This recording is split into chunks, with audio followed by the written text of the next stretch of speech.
Andal ke dikir dongo, akhirnya malah toma. Jadi di rumah nopo ora yo. Makanya saya sering sampaikan gini, tasbih penting. Ayo jawab, tasbih, tas kresek, muter tasbih, muter kartu penting. Lah ini panitia nanti insya Allah akan muter kardus sebentar lagi loh, karena gini, untuk nyewa musola, nyewa gedung yang dijadikan musola, dan saya berharap, saya berdoa mudah-mudahan ke depan banyak lagi masjid-masjid, musola-musola yang tersebar di Taiwan ini, bukan hanya nyewa tapi betul-betul bisa dibeli menjadi milik kita. Nah itu kalau hanya sekedar muter tasbih nggak jadi, wajib muter kardus, betul? Nah misalnya pengurus musola, ya rusak, wahai Allah sang pemberi rezeki, terus kerotok-kerotok duit kudu teko langit. Sorry, di langit gak ada percetakan duit, gak ada. Yo muter kardus yo penting. Ngitung tasbih, ngitung gajian,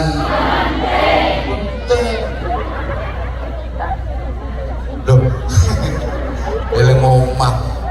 Loh wong iman itu cabangnya akeh, bid'un wasituna syu'bah, lebih dari 60 cabang. Ada yang mengatakan 63, ada yang mengatakan 67. A'laha la ilaha illallah. Oke, urusan sama Allah. Wa awsatuha ikramud dhaif, memuliakan tamu. Ini urusan dengan manusia, memuliakan tamu. Jadi iman bukan hanya istighfar, tasbih, tapi iman berkaitan dengan suguhan, memuliakan tamu. Islam bukan hanya tasbih, agama bukan hanya tasbih, tapi agama juga suguh tamu. Jadi agama bukan hanya berurusan dengan tasbih, tapi agama juga berurusan dengan toples. Iya isine, isine. Lungke surat Waqiah, jawab surat Waqiah, surat Tanah. Masya Allah. Loh nanti orang cuman dah illallah, tapi duwe utang orang nyaur. Ada apa enggak? Ada. Wongnya rontok lemu. Lha iku dikira enggak diterima. Gitu loh. Makanya kalau kita belajar cabang-cabangnya iman, tadi saya sampaikan, ya hablum minallah, ya hablum minan nas, ya urusan sama Allah, ya urusan dengan sesama manusia. Gitu. Iman bukan hanya la ilaha illallah, tapi iman juga memuliakan tamu, baik dengan sesama manusia. Tuh yang saya maksudkan. Sehingga coba ada satu hadis sabda Rasulullah Shallallahu Alaihi Wasallam, tolong ditirukan sama-sama, mudah-mudahan berkah. Ar-Rahimuna yarhamuhumur Rahman irhamu man fil ardi yarhamkum man fis sama. Para penyayang akan disayang oleh yang maha penyayang, maka sayangilah penghuni bumi, kau akan disayang oleh penghuni langit. Gini artinya begini, kebaikan dengan Allah itu disandarkan kepada kebaikan dengan sesama manusia.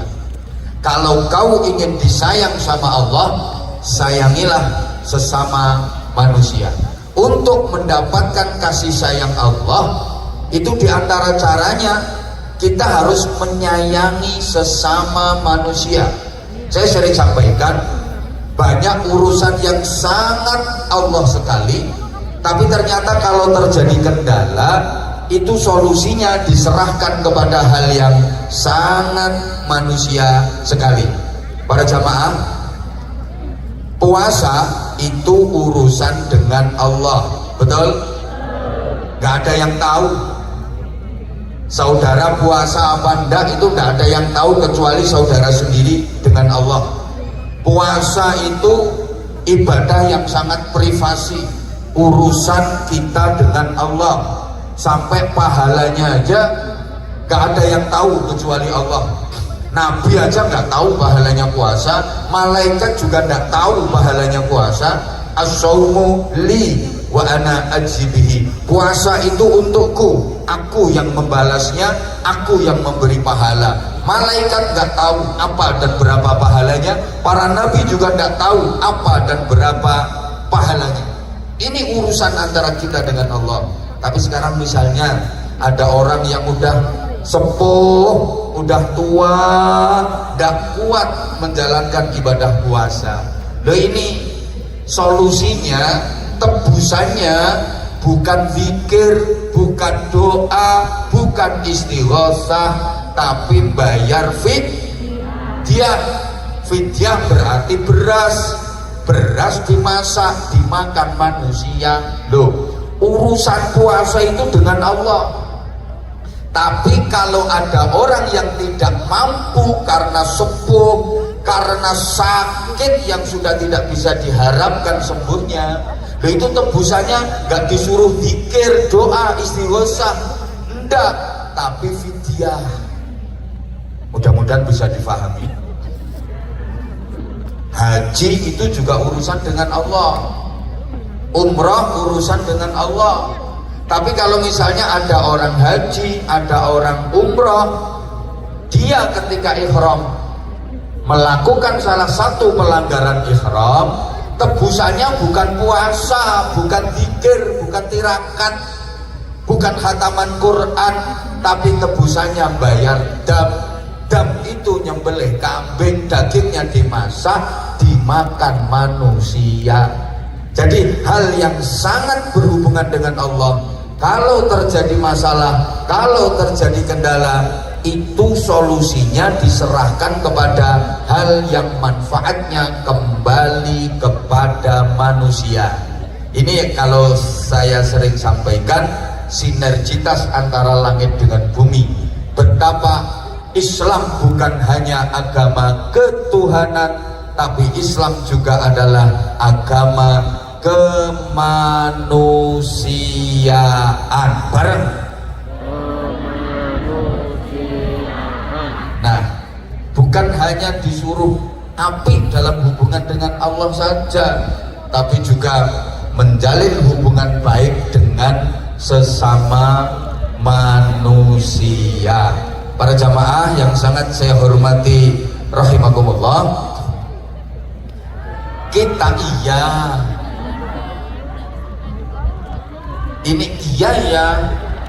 ini Masya Allah, saya beberapa kali ke Taiwan. Ada yang nanya udah berapa kali, saya nggak ngitung udah berapa kali. Kemarin sempat ada sedikit kendala, alhamdulillah bisa teratasi. Ya sekaligus ini saran ya untuk teman-teman yang ngundang dari Indonesia. Jadi kemarin itu alhamdulillah visa lancar, cuman ada sedikit kendala. Saya udah check in di bandara, ternyata visanya Bima itu expired. Jadi udah tanggal expirednya tanggal 10 Februari dan sekarang udah tanggal 20. Iya, kemarin Tapi alhamdulillah tipus lagi langsung bisa selesai. Alhamdulillah. Ini ya atas izin dan pertolongan Allah Subhanahu wa taala, untuk kesekian kalinya saya kembali bisa silaturahim ke teman-teman, dan ini kita menghadapi bulan puasa sebentar lagi. Kita berada di bulan Sya'ban. Kalau orang-orang dulu menyebutnya bulan ruah, ini bulan persiapan untuk menyambut kedatangan tamu agung, menyambut kedatangan tamu mulia, bulan suci Ramadan. Nah, apalagi tinggal 5 hari lagi. Gini, Ramadan itu adalah bulan yang menjadi sarana Allah akan mengangkat derajat kita setinggi-tingginya sampai pada tingkatan derajat takwa. Kan derajat manusia di sisi Allah itu ada 5 tingkatan. Paling rendah Islam, tingkatan paling bawah itu, kemudian tingkat di atasnya lagi iman, kemudian tingkat di atasnya lagi ihsan, kemudian tingkat di atasnya lagi ikhlas, dan tingkatan tertinggi adalah takwa. Nah, orang-orang bertakwa ini yang disediakan surga untuknya. Coba kalau kita baca Al-Quran, setiap ada pembahasan tentang surga, itu nanti endingnya uiddat lil muttaqin. Surga itu disediakan untuk orang-orang yang bertakwa. Halo? Dilanjut apa enggak ini? Jadi ternyata enggak cukup lil muslimin, bukan untuk orang-orang yang asal Islam saja, tapi uiddat lil muttaqin, disediakan untuk orang-orang yang bertakwa. Dan orang-orang yang bertakwa ini yang kelak di akhirat akan disambut dengan gegap gempita seperti sang juara menuju ke surga. Dalam sebuah ayat, wasiqal ladzina taqaw rabbahum ilal jannati zumara. Orang-orang bertakwa digiring menuju surga berbondong-bondong. Hatta idza ja'uha wa futihat abwabuha wa qala lahum khazanatuha salamun 'alaikum tibtum fadkhuluha khalidin. Jadi disambut dengan gegap gempita, dibukakan pintu surga untuk mereka. Silakan, selamat datang, selamat berbahagia, silakan masuk surga, nikmatilah keindahan kebahagiaan di dalamnya selama-lamanya. Ini orang-orang yang bertakwa. Dan sekali lagi, untuk menggapai tingkatan takwa itu banyak cara, dan gak harus muter tasbih tok. Kerja juga bagian dari untuk menuju takwa. Halo? Di antara syarat masuk surga itu harus bersih dari dosa. Betul? Karena penyebab orang dimasukkan neraka itu adalah dosa. Nah, pembersih dosa itu banyak. Malah ada dosa-dosa yang tidak bisa diampuni oleh apapun kecuali bekerja keras. Inna minadz dzunuban la yukaffiruha illa sa'yu fil 'iyal. Ada beberapa dosa yang dosa itu tidak bisa diampuni dengan istighfar, tidak bisa terampuni dengan sujud, tidak bisa diampuni dengan puasa, tapi dosa itu bisa diampuni Allah dengan bekerja keras cari nafkah untuk keluarga. Tapi muaranya nanti tetap tujuannya adalah untuk menjalankan takwa. Mungkin ini hadisnya udah familiar banget, sering diceritakan. Selesai sholat jamaah Rasulullah dengan para sahabat, zikir, doa, kemudian para sahabat bersalaman kepada Rasulullah, musafahah.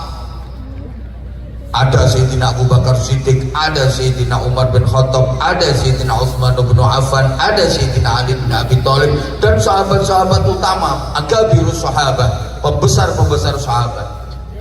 Tiba-tiba, mohon maaf, ada orang yang tidak ngeromesi. Apa tidak ngeromesi itu? Nah, tidak memper, tidak begitu ngeromesi dan tidak memper. Ketika musafahah jabat tangan Rasulullah, ini dipegang lama sama Rasulullah. Bahkan ada kejadian luar biasa, tangan orang ini dicium sama Rasulullah. Sahabat-sahabat yang lain heran, ini siapa ini? Masa wali? Kalau wali kok yo orang memper, tapi kok diperlakukan istimewa oleh Rasulullah. Diperlakukan istimewanya gimana? Begitu jabat tangan dengan Rasulullah, dipegang lama, kemudian dicium tangan itu sama Rasulullah, dan Rasulullah bersabda, hadhihi yadu ahli jannah, ini adalah tangannya ahli surga. Tangan yang aku pegang ini ahli surga. Ini sahabat-sahabat yang lain pada heran, apa keistimewaannya orang itu? Ya malah nuwun sewu, ada rasa cemburu di hati sahabat-sahabat yang utama. Kata Abu Bakar Siddiq, ya harusnya tangan aku yang lebih layak dicium. Aku jelek-jelek gini kan mertuanya Rasulullah.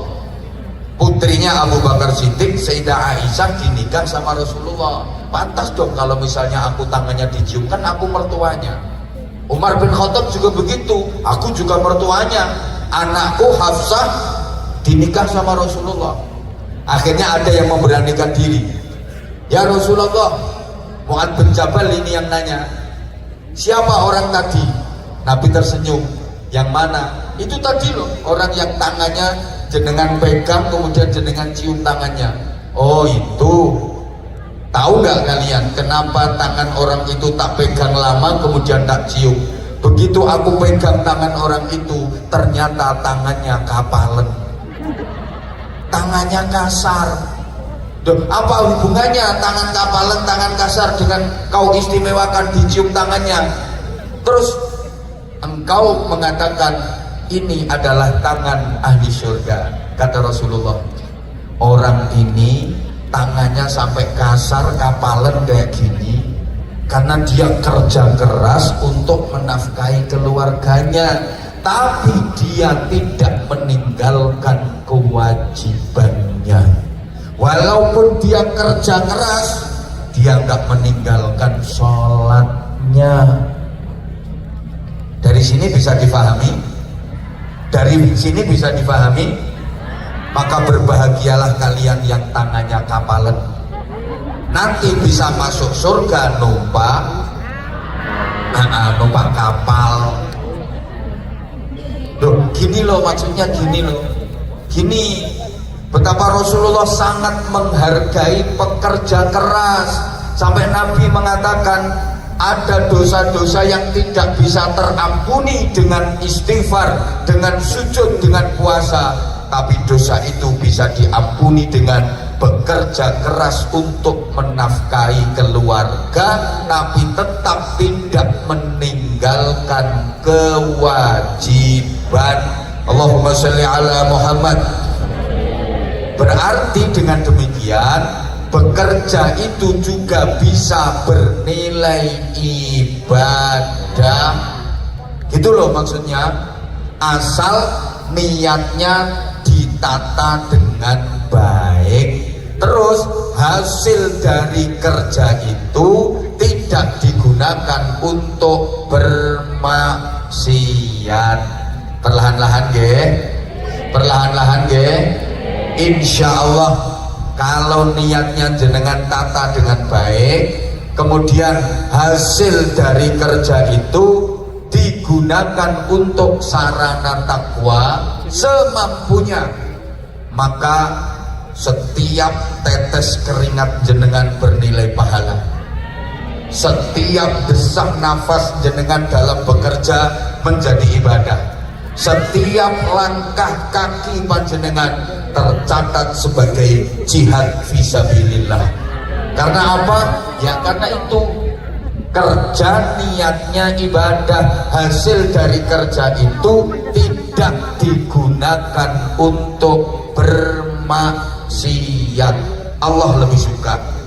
Di sisi lain pernah saya sampaikan, ada orang itu yang hidupnya cuma di masjid, sholat iktikaf zikir, sholat iktikaf zikir, sholat iktikaf zikir di masjid, sampai viral di kalangan masyarakat waktu itu, dia ahli surga, dia ahli surga, dia ahli surga.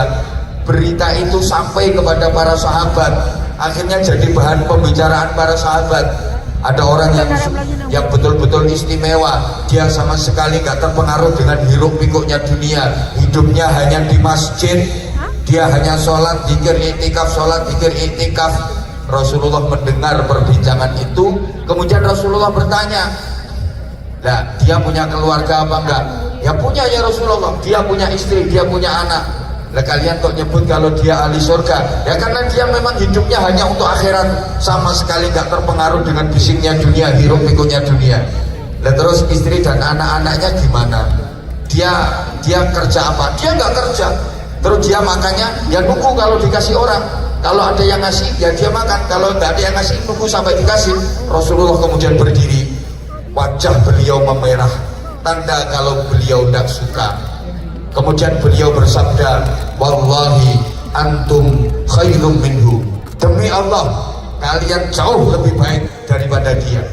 Laisa bi khiyarikum man tarakat dunya lil akhirah, tidaklah sebaik-baik kalian orang yang meninggalkan urusan dunia sama sekali dengan dalih, dengan alasan untuk mengejar kehidupan akhirat, sampai dia menelantarkan istrinya, sampai dia menelantarkan anaknya, istri dan anaknya tidak dinafkahi. Itu bukan sebaik-baik kalian. Demikian pula tidaklah sebaik-baik kalian yang hanya mengejar dunia, tapi melupakan akhirat. Makanya tadi saya sampaikan, wayai sholat yo, wayai kerja yo, wayai wiridan yo, wayai mangan yo, wayai baca Quran yo baca, wayai umbah-umbah yo umbah, gitu loh. Belum nanti waktunya nyuci ditinggal baca Quran, dikir, baca Quran, dikir, baca Quran, dikir, baca Quran, dikir. Akhirnya bajunya kotor semua, najis semua. Mau sholat nggak bisa nutup aurat. Nah ini malah dikirnya baca Qurannya malah nggak dapat pahala. Mudah-mudahan bisa dipahami yang saya sampaikan. Halo? Iya sebentar.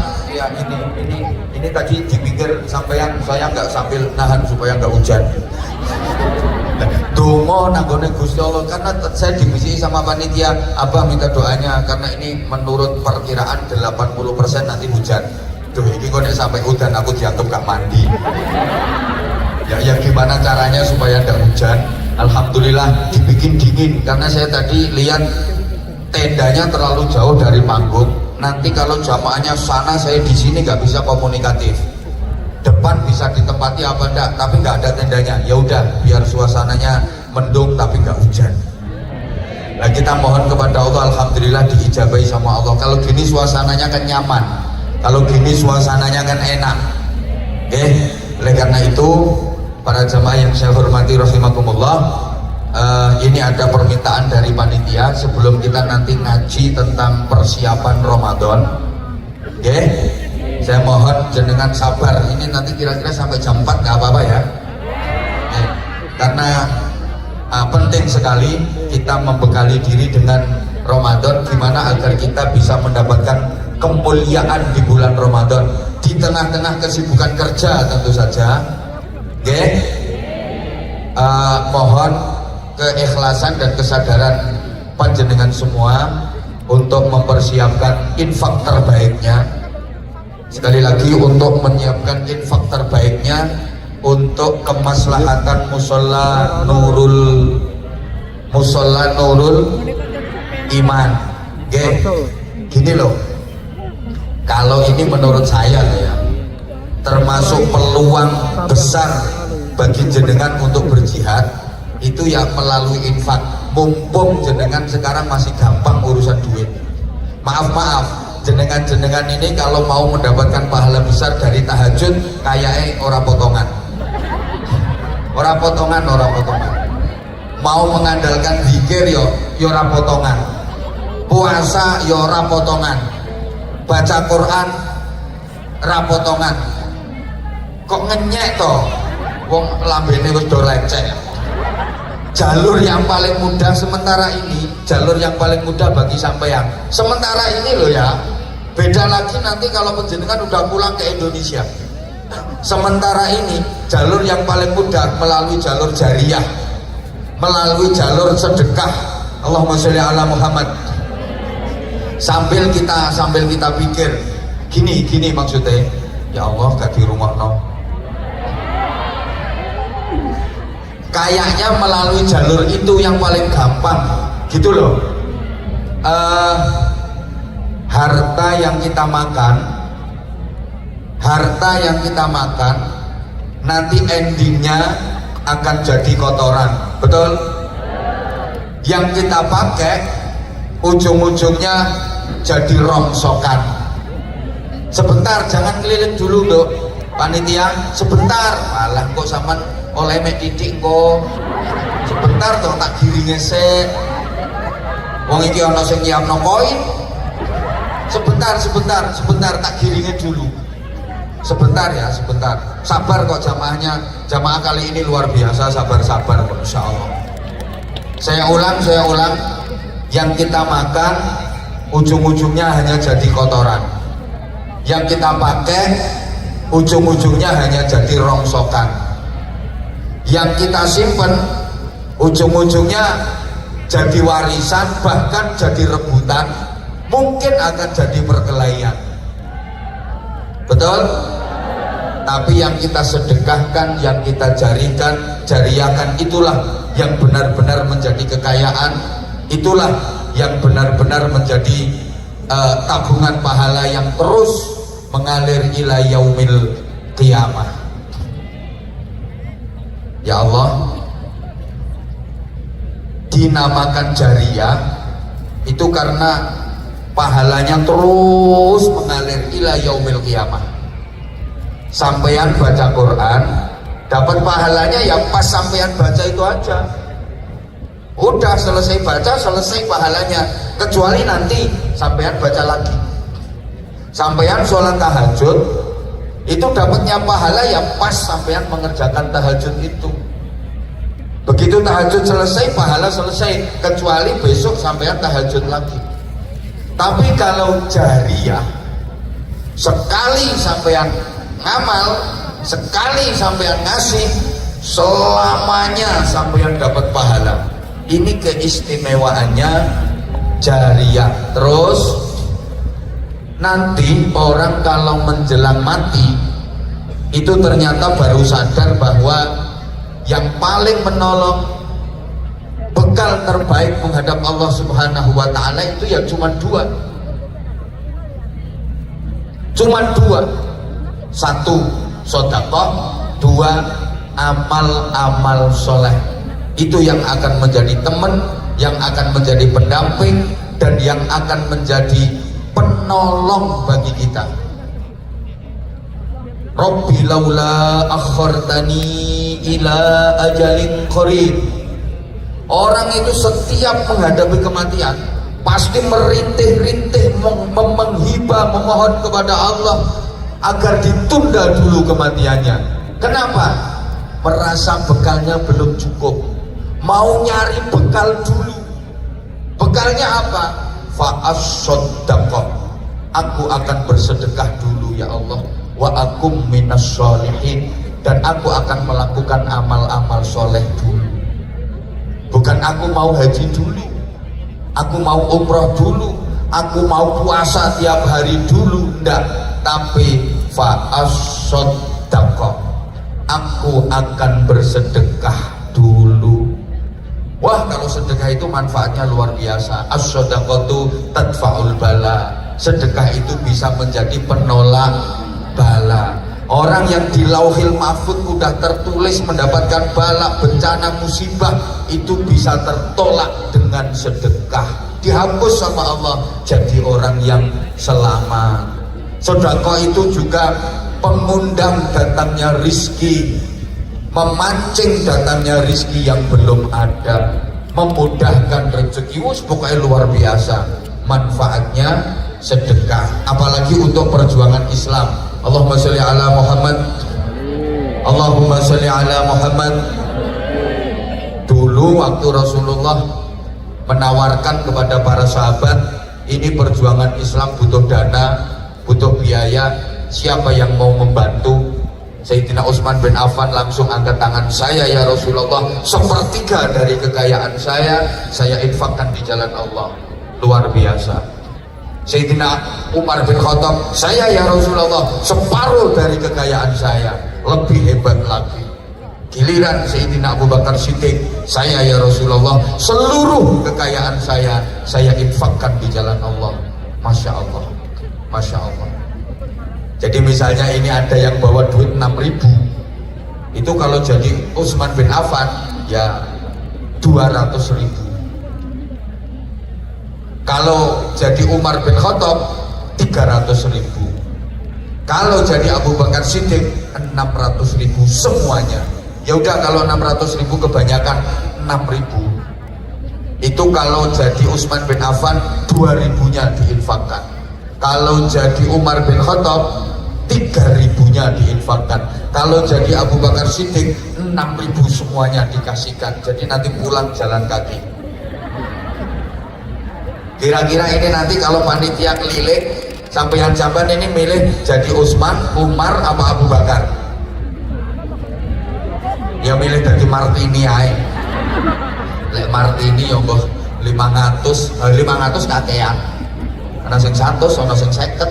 Tapi tolonglah jangan klutik. Jangan koin lah. Kenemenen kalau koin itu. Kenemenen. Dan ini nanti manfaatnya untuk musola, dan itu akan menjadi jariah bagi panjenengan semuanya. Allahumma sholli ala Muhammad, Allahumma sholli ala Muhammad. Ayo sambil teman-teman rebananya, grup hadrohnya, oke? Jenengan, ayo.